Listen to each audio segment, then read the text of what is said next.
let's start. First of all, it's my pleasure to be here for the second time. It's the second time I am attending Yerevan. I'm from Ukraine, Kharkiv. Some of you probably know me by Javascript.Ninja project. We are doing a lot of educational content in Russian. Actually, I'm a JavaScript developer like that. Approximately 15 years experience. That's really much. I'm running a small outsourcing company, like 10 people, doing full stack development in JavaScript only. JavaScript everywhere, starting from backend to frontend to mobile applications with React Native and a bit of native script, whatever.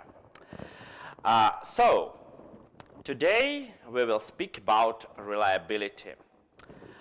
Reliability is a complex thing which we could not easily fit within 50 minutes, 4 hours, 12 hours.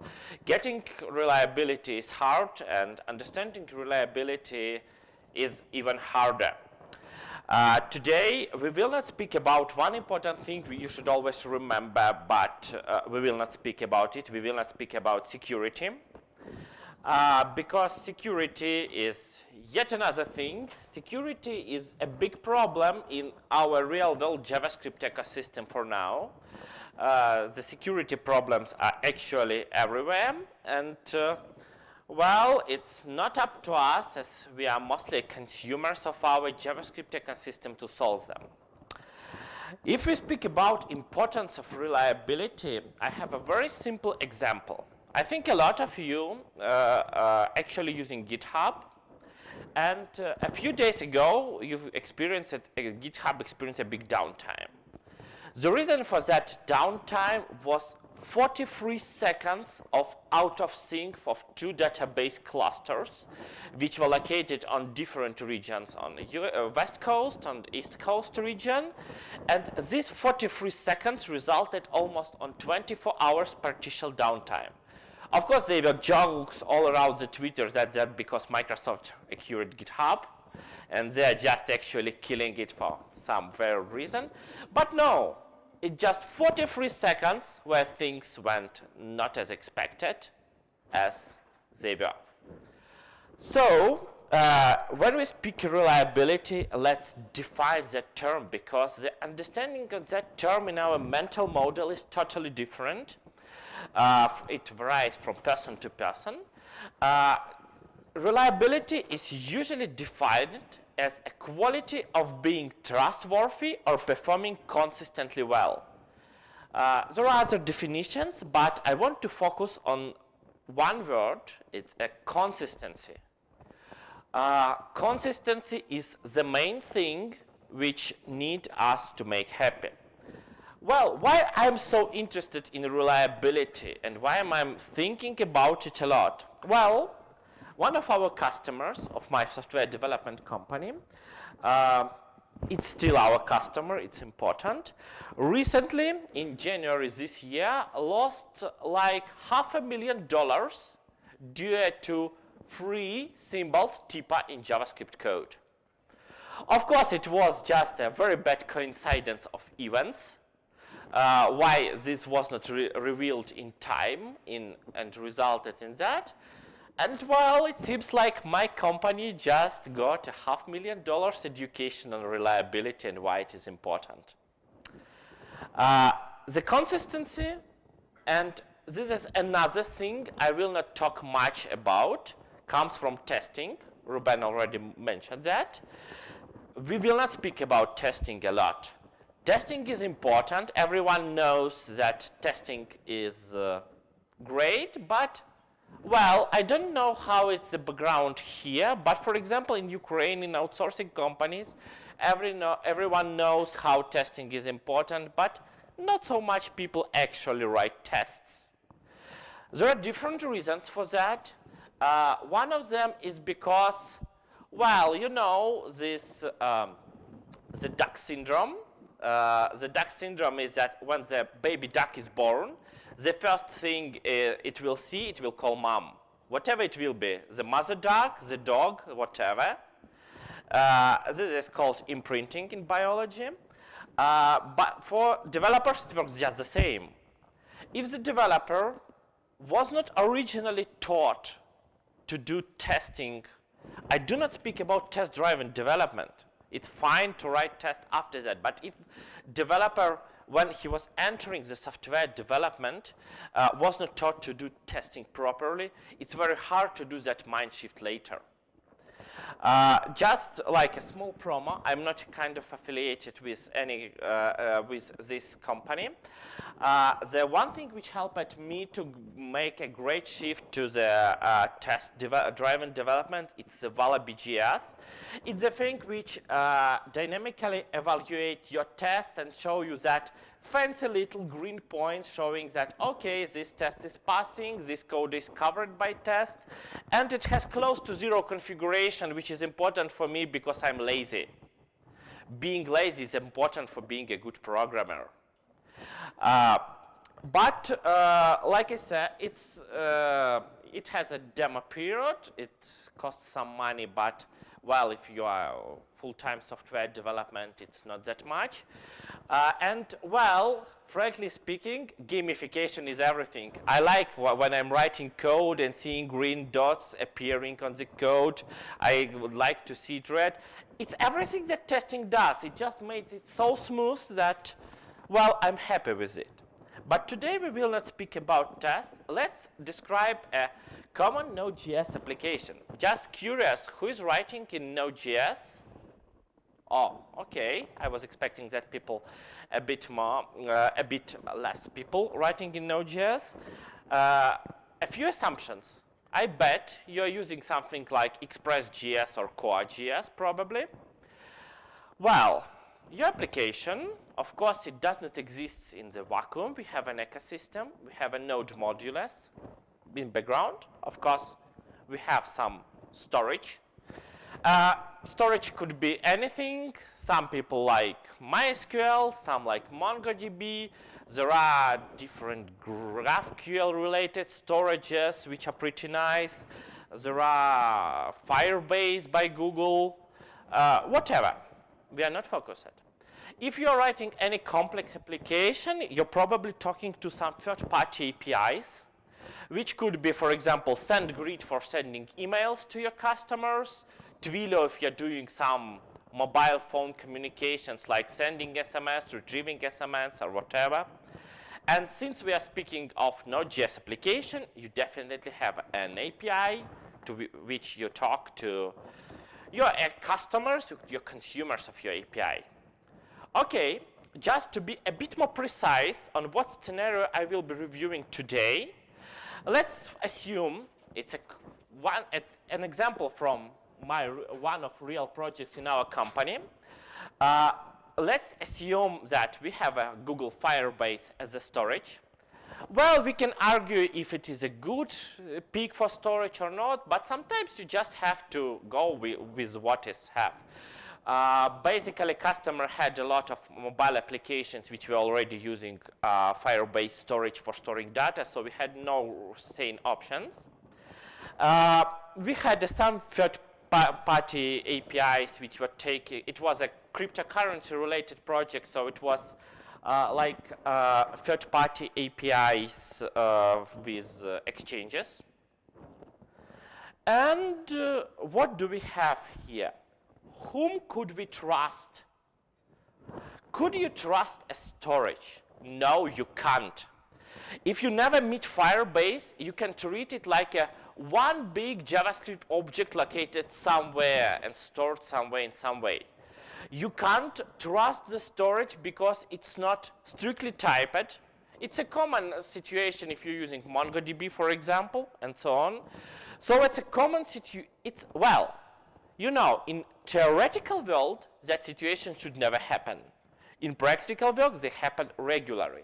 Mobile application developers updated their code, so the storage syntax of some data in Firebase was updated. We have new fields, some fields were dropped, and of course, they forgot to notify us. It's a common situation. Even inside my team, my company, there are situations when one developer pushed a breaking change to something and forgot to properly notify others. Well, it's happened. We can't trust storage because when, and since no SQL approaches is so popular nowadays, we can't trust the data which comes there that it is in proper format. Can we trust third-party APIs? No. There, probably you could expect, it's a common situation for any APIs, for example, that you're expecting the JSON response, and instead you receive an Nginx error page with a pure HTML. This is a fine scenario, it's acceptable. But for example, when we were working with APIs, they say, okay, you will always have an array as a response to your request, but one day this API started to send null when it was an empty response instead of an empty array. We've contacted the developers of that API. Say, oh, yeah, does it make sense for you? Does it broke something for you? We say, yes.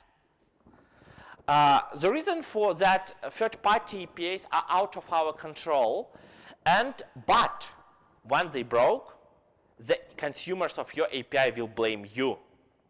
We need something to secure and to make sure that third-party APIs are acting properly or at least sane for us, because it's important for us, for our application to work.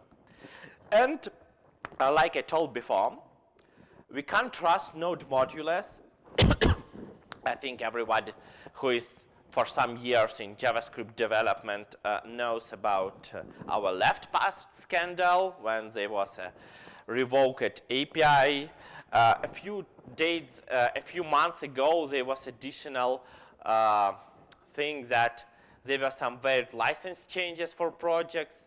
But actually, the main point, since we have developed a few applications with Node.js for banks, and for example, their concern is that when you are fetching Node modules, you are relying on the data stored on the NPM registry. There is no way, and currently no things to guarantee that data inside that registry was not modified since last fetch. NPM does not allow the end users to publish some new code under the same version. It's protecting us. But there are some issues, and there were some issues with NPM ecosystem when such things happen, for one reason or another, for security concerns or whatever. But you can't trust the Node modules ecosystems fully. That's why, for example, a lot of companies are running own NPM.js repositories. There are solutions for that, for proxying main NPM.js repository to your local one, since they want to be in control of the code they're delivering to their applications. Whatever. As you can see, it's a pretty, you can't trust anyone. Everybody lies, Dr. House told us. Let's take a look a bit deeper inside our application, how it works and how we trust our own application. Our application, for example, if we are using a common Express.js or Core.js or whatever, is built on a middleware approach. We have middleware 1, middleware 2, middleware 3, and after that it comes to business logic. Of course, some logic is split also in middleware, so when we have logic on this slide, it's like a main logic. I don't want to speak about Node.js application architecture, how we split that logic into services layer, controllers layer, how we have database access, whatever. It's not the terms of reliability, it's more terms of good and maintainable architecture. But we have two magic things like request and response in our logic. And well, let's assume you have a code that access something like request.state.user. Do you have an idea how this thing appeared in state? Which middleware is responsible for putting this object? Right now, the Express.js approach, Core.js approach gives us no idea how middleware are connected to each other, how this middleware is modifying our request or context object, depending on what you are working on with Express or Core. And right now, it's very tricky because your logic becomes actually tied to middlewares which should be invoked before that. That makes logic a bit complex for refactoring, and we will see how we are trying to overcome that in future. Well, another thing is that we need to use TypeScript or whatever typing if we want to have a middle to big size application. Why? Because, you know, I'm working with outsourcing companies like for 10 years, 5 years running my own and 5 years as hired person. I've seen none of the outsourcing projects which had up-to-date documentation. Usually it's called Ninja documentation. I mean, probably we have one, but you don't see it. But in general, it's very easy to get doomed and to have a documentation out of sync of the code. That's why a lot of people are doing TypeScript, because types help you to trust into your code. Well, I do not love TypeScript. Probably some of you know that. We are actually in our company doing Flow. Flow is a competitor to the TypeScript developed by Facebook,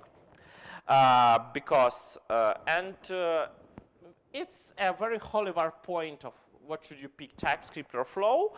But why did we pick Flow for Node.js? There is a very good repository called TypeScript versus Flow type, which contains a comparison. And first of all, as a business owner, I know that inside my company, I have a mixture of different levels of developers. Like, there are some senior developers, some middle developers, some junior developers. And since my junior developers are also writing production code, I do not trust them. Frankly speaking, I even do not trust myself. Because, well, I'm 10 years in JavaScript, but exactly like the day before yesterday, I hid the bug in my code without using Flow because I forgot that type of null is object. I'm like 14 years in JavaScript, and I understand that I know why type of null is object. But it still makes no sense in my mental model, so it's easily to forget about that. So when I'm picking the tooling, I prefer my developers and myself to suffer while writing code. But instead, I want, when I'm reviewing pull request or when I'm reviewing their code, to focus on business logic instead of implementation details. Because when you are not using any kind of typing system, when you're reviewing the JavaScript code, you need to focus both on business logic and of that JavaScript bad parts which are located here and there, and it's easily to get doomed with them. Another thing which is very important for me is the variance. On Flow, it's a functional programming term. Actually, not really functional programming, it's a more solid approach. But it's very important for us to understand how this field or this variable is consumed. For example, if we have an object, sometimes it's important for us to annotate in our function that this object, this field, should be treated inside this function as read-only. Function is not going to modify it. Why it's important? Because assume you have a function and you are passing the object there as an argument. The most mind-blowing thing for people who have never thought about type system, that from point of view of type system, as a TypeScript or Flow, no matters, this object is not just an input. It's also an output for a function. Because in JavaScript, you can modify the fields of object passed into the function. And since this object is passed by reference, it will be modified. So it's both input and output, and it's complex. I don't want to have complex things inside my brain. I would like to tooling to handle that. This is just a quick overview of reasons why we are picking Flow over TypeScript. Of course, if you are very new to type systems and you need to deliver tomorrow, like it's always happened, TypeScript may be a good pick for you. But let's speak about one more thing. Our application is split into modules. It's obvious. And you know that we know that, for example, if we want to test module number 2, what we need to do? We need to mock other modules. And how this is done? Module 2 is requiring module 1 and module 3, so we can mock the required calls, and it works.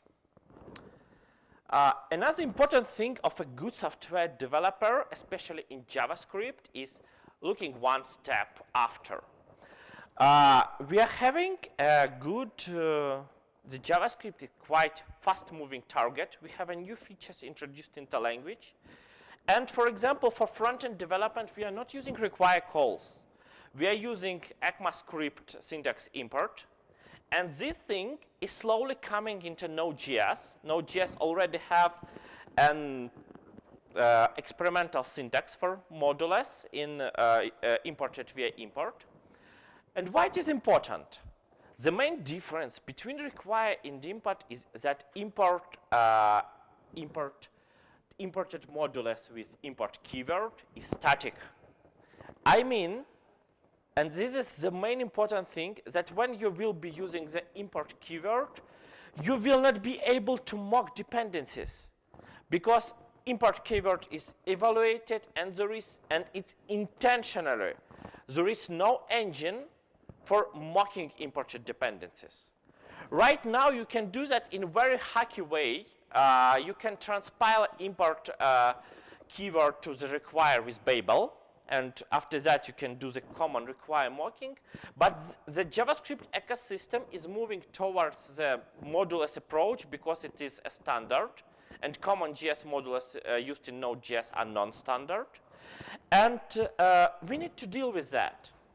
How we deal with that and how we can model to testable. Here comes JavaScript ecosystem is very young. So a lot of problems, most of the problems we are speaking today and most of the problems are solved in different languages. For example, when we speak of such problem in Java ecosystem or in .NET ecosystem, the answer is very simple. It's dependency injection, inverse of control pattern. So I assume that some people are not familiar with that, so I put just a few points. For JavaScript, there is, for example, an Inversify.js, which is implementing this one in JavaScript. And that means that you are passing your dependencies to your code. For example, in constructor. So, for example, if your class located in module 2 depends in, requires, for example, database service, email service, webhook service, you are just passing the as constructor arguments, and this helps you with testing. So in testing, you can easily mock your dependencies. This is pretty obvious. And you have some syntactic sugar, so you can handle that. And especially Inversify says, OK, this class requires an email service, and this other class was registered as email service. So let's make things meet. So you do not need to construct this constructor passing a lot of arguments by yourself. It's done by Inversify magic. And that helps us to maintain both maintainability of our code, testability, and a few more things. Another point, let's get back to our overview picture, is our third-party APIs and storage. Like we said, we can't trust everything that comes from storage or comes from third-party API.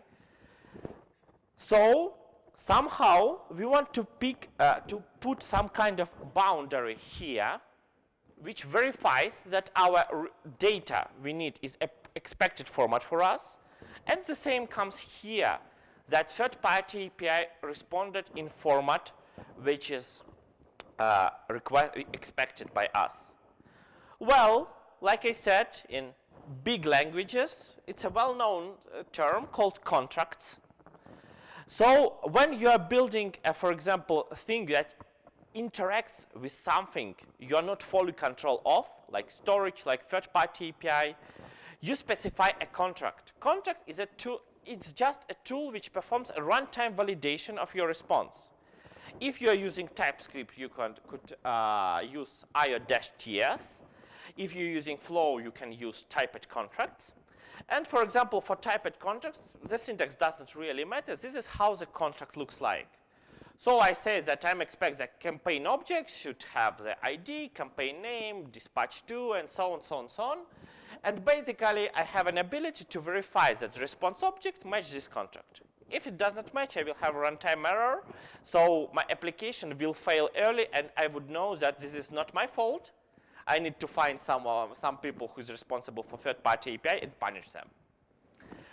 Well, the problem is that, like I said before, here's how I'm using the contract. So I'm fetching, for example, the data from the database. No matter how, in this example, we are using Knex. But the main idea is that after I'm calling at the last line the validate campaign, I could make sure that the data received from external thing meets my requirement. The main trouble is that I'm lazy. And like I told before, I really like and I really insist of doing the typed programming. But this is runtime. These verifications will be done in runtime, and I want to have understanding what will be the type of this object.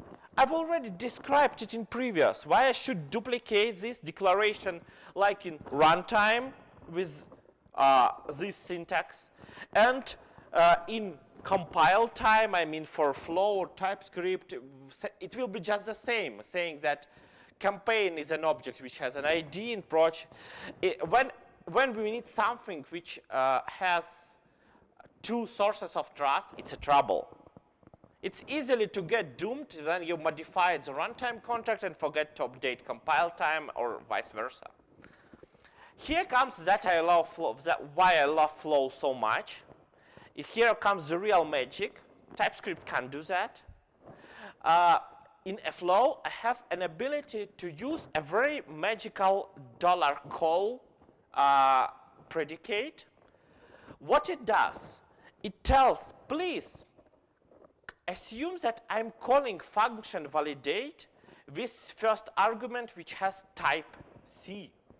So when I have a contract declared, the Flow, without actually running my code, but inside its brain, will run my contract.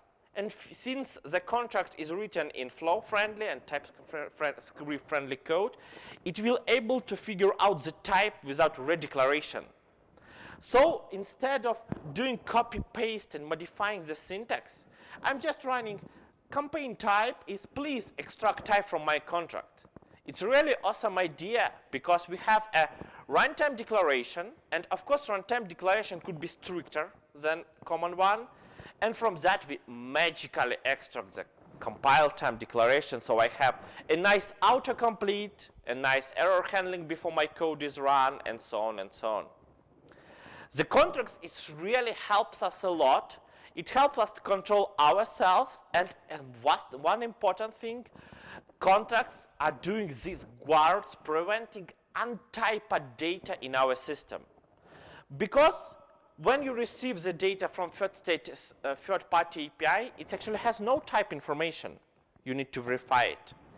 When you are doing the JSON parse, the data which you store it in your local storage, it's actually also untyped. It could be anything, especially if you are doing the incremental approach of your application. You can probably sometimes you have some funny issues like the user did not open your application for 3 months, you've updated your local store storage with new format, but suddenly the old format arrives. And people are unhappy, and when people are unhappy, you are losing money. I'm a business person, it's all about money. So, the last one thing which we could not trust is the application, is the API. Well, you know, from the software point of view, the user is just the interface between display and keyboard, which inputs data when it is allowed to. But when we're speaking about APIs for Node.js, we could not trust that the data requested to us through API will be in valid format, starting from, well, we know how front-end is developed. Sometimes everyone do errors. And ending with hacker who tries to hack out into our system.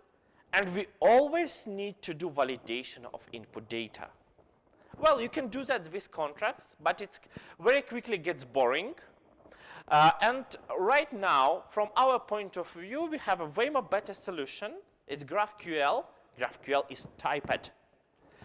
GraphQL, you are typing, GraphQL provides you type information, and it will simply does not allow you to handle the request which does not match the GraphQL scheme.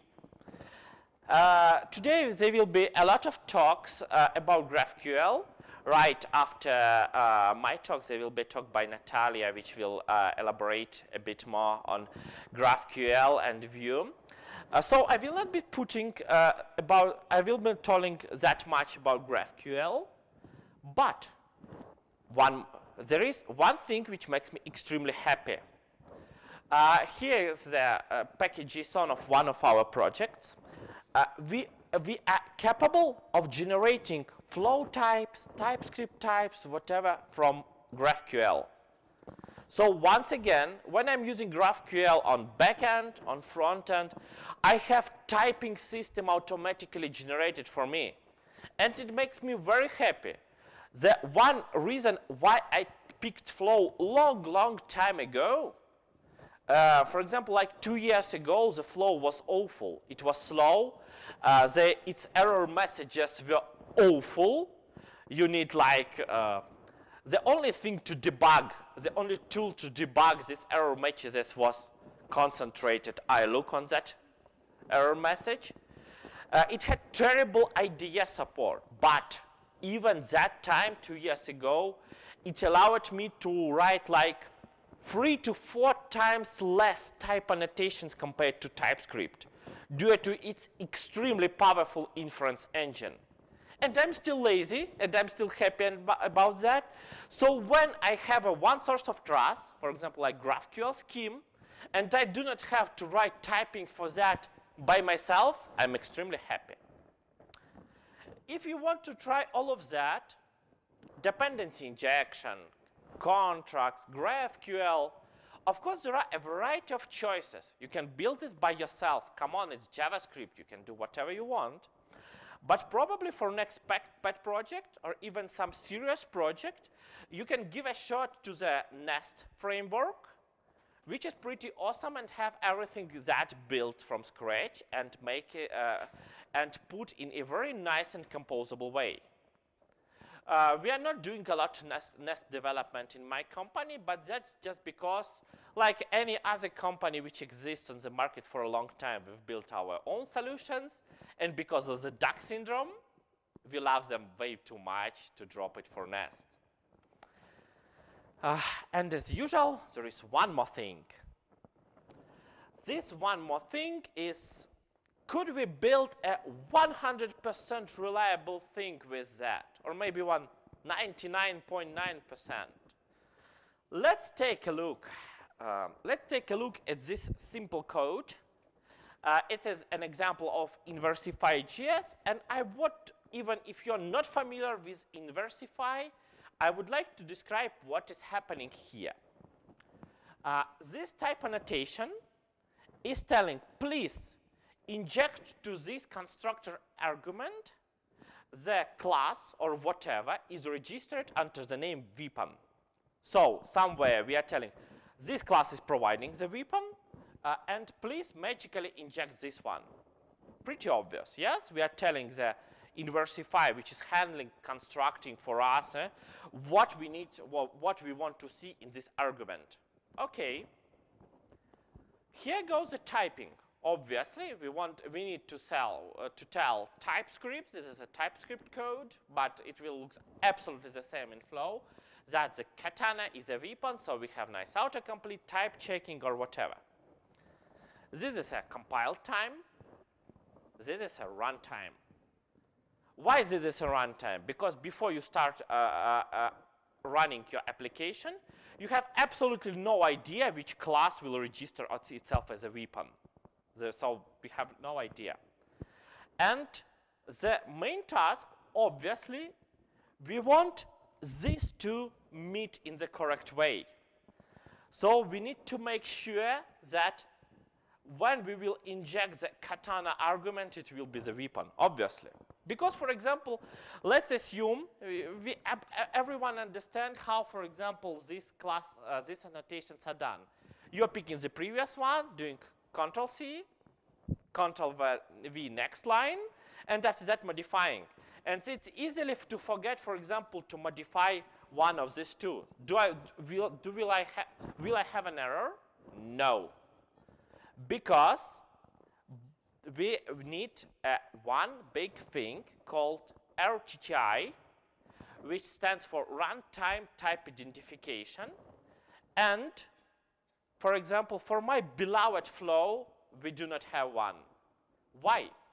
Because Flow says we are just a type system in JavaScript. We are not extending JavaScript by any means. So after you strip the Flow types, the types disappear. This is actually, so when you're running your code has no information what types you written in your code.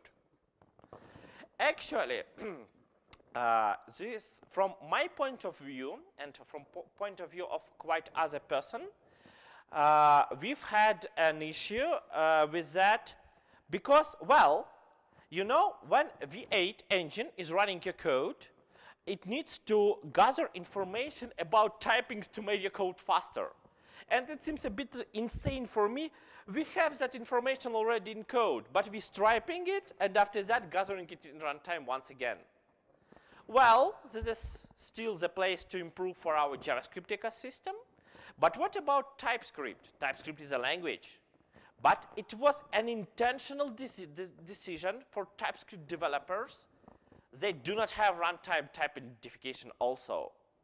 You do not have type information when running TypeScript code. So it's still a pain. There are a few different approaches to work through this, but none of them are so pretty I would like to tell about this. But, well, switching to these three things, like GraphQL, contracts approach, and a statically typed language like Flow or TypeScript, greatly improved reliability of our applications. But the thing you should need to know is there is still plenty of room to improve for our ecosystem.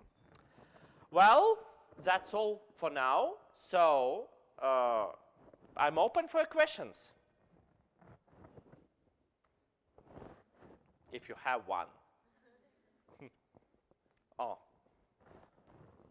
Yeah, gone. Which idea I am using?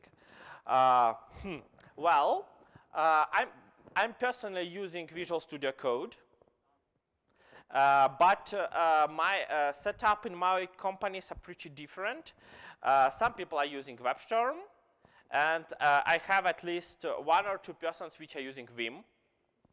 And frankly speaking, right now, well, you know, if like 5 years ago, I imagine that I will tell from scenes that Microsoft helped to improve Vim, it sounds like a joke for me, but it's the fact. Microsoft developed a thing called Language Server Protocol. The Language Server Protocol is a protocol of interacting for an editor, idea, whatever, to a special server which handles some specific language. So, for example, how it worked like 2 years ago, your idea, in order to support smart refactoring, for example, need to support that from scratch. You needed a plugin for that or whatever. So if you are switching to some exotic language, I'm doing some kind of, for example, ReasonML development, you're doomed. Right now, the idea is requesting that language protocol server, like, please do that refactoring for me. Language server handles that and passes result back to IDEA. And thanks to that, right now there is less and less difference what IDEA you're choosing. Thanks to language server protocol, you are doing the same. You have the same experience in terms of tooling, like in Visual Studio Code for modern JavaScript and in Vim. Because if you're writing in TypeScript, they're talking to the same TypeScript server, and it's awesome. But if you're using Flow, for example, JetBrains support in Flow is pretty not so good as you want, because they are somehow ignoring that, and I really hope that will improve in future. Yeah? What about the reflect metadata in TypeScript? Isn't it somehow solving? Reflect metadata in TypeScript. Wow, reflect metadata in TypeScript is a joke. First of all, you are speaking about the emit decorator metadata option in TypeScript, yes? First of all, the metadata emitted for TypeScript is very poor. What I mean? When you have an object, you have a function which accepts the object of specific type, the emitted metadata for this argument will be just object. And this is a problem. TypeScript makes this metadata disappear. I want to speak about interfaces in metadata, but they do not want to do that. They say, like, this is not how we see our language. It's not just me suffering from that. There are a lot of ecosystems suffering from that, but this is how they see. Neither Flow nor TypeScript accepts plugins to their language. So we need to hope and to find a workaround. So they have the feature, but they are not developing it? They have that feature was required originally to make some decorators work. But we are speaking not about decorators, but we're speaking about type system. And their support is limited just enough for decorators. That's all. I remember there was one more question, yeah. So, speaking about trust within an industry, don't you think that since we have the ability to type definitions for libraries, that kind of takes away that OK, the question of trust in NPM register and types who allow us to trust types, not the NPM code. It's more about like how you could guarantee that you are not getting malicious code from NPM. I love Facebook, I love React, but for now, for example, if you are hipster and trying hooks like a lot of people does, you are fetching from NPM code which is not available in Facebook GitHub repository yet. How do you trust there is no backdoor there? How do you trust there is no telemetrics there so it will send some relevant data to Facebook? There is no easy way, and this is a problem. It's not about types. It's more about there is no way to certify that this source code produced the thing which was uploaded to NPM. This is the main problem.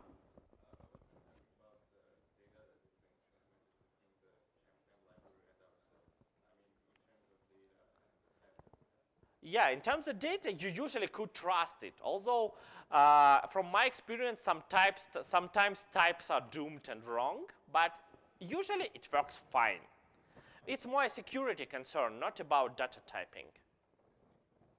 Yeah? So, no, I think the very last question, we are almost out of time. Yeah?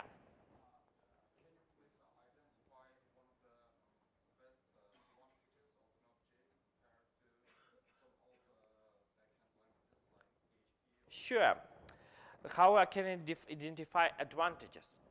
From business point of view, for me, it's pretty easy to identify because when you have a JavaScript developer, he's capable to fix things both on backend and front end.